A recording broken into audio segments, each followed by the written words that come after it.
క్రీస్తునందున్న ప్రియులకు ప్రేమతో వందనాలు తెలియజేయుచున్నాను. ఈరోజు దేవుడు మనకు చేస్తున్న వాగ్దానం ఏమిటనగా, కీర్తనల గ్రంథము 75వ కీర్తన 6-7 వచనాలు. తూర్పు నుండి అయినను, పడమటి నుండి అయినను, అరణ్యము నుండి అయినను హెచ్చు కలగదు. దేవుడే తీర్పు తీర్చువాడు. ఆయన ఒకరిని తగ్గించును, ఒకరిని హెచ్చించును. దేవునికి మహిమ కలుగునుగాక.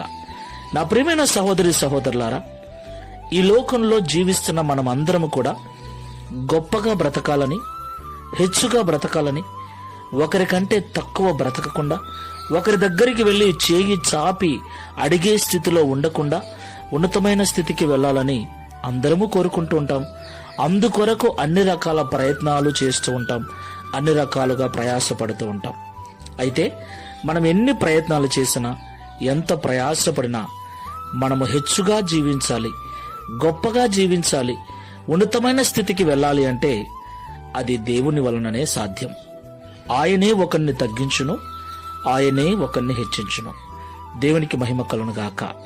తూర్పు నుండి అయినను, పడమటి నుండి అయినను, అరణ్యము నుండి అయినను, ఏ విధము చేతనైనను మనంతట మనము మన స్వబుద్ధి, మన స్వనీతి ద్వారా, మన స్వశక్తి ద్వారా, మన స్వశ్రమ ద్వారా ఉన్నత స్థితికి వెళ్ళలేమని, మనము ఎంత జ్ఞానవంతులమైనా, ఎంత నీతిమంతులమైనా, ఎంత కష్టపడే మనస్తత్వం ఉన్నా దేవుని దయ మీద, కనికరం మీద ఆధారపడవలసిన వారమై ఉన్నామని ఎప్పుడూ మరవకూడదు.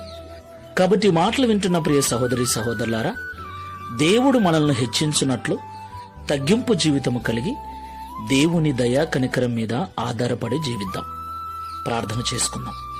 మహోన్నతుడైన తండ్రి, మహిమ కలిగిన యేసయ్య, మీకు స్తోత్రాలు. అవును తండ్రి. Download ShareChat.